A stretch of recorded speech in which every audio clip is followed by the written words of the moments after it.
नमस्कार मंडळी, मी बोरावकरीन बाई आज तुम्हाला सुकी भेल करून दाखवणार आहे। चला तर मग सुरुवात करूया। त्याला लागणारं साहित्य बघूया आपण। ही बारीक कापलेली कच्ची कैरी आहे, ही मसाला शेंगदाणा आहे, मिक्स फरसाण आहे आणि एक कांदा मिरची आणि टमाटर ह्याची पेस्ट आहे, बारीक चिरलेलं आहे।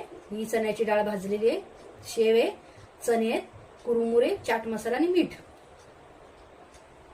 सगळ्यात आधी कुरुमुरे आपण टोपात टाकूया।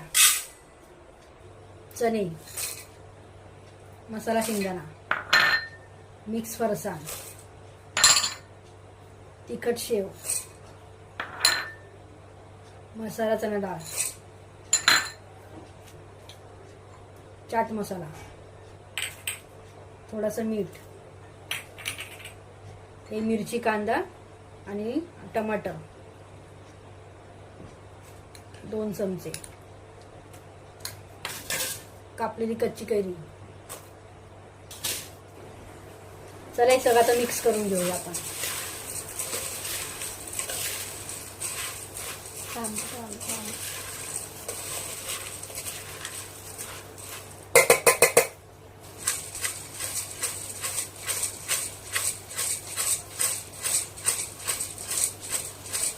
ही आपली भेल आता तयार आहे।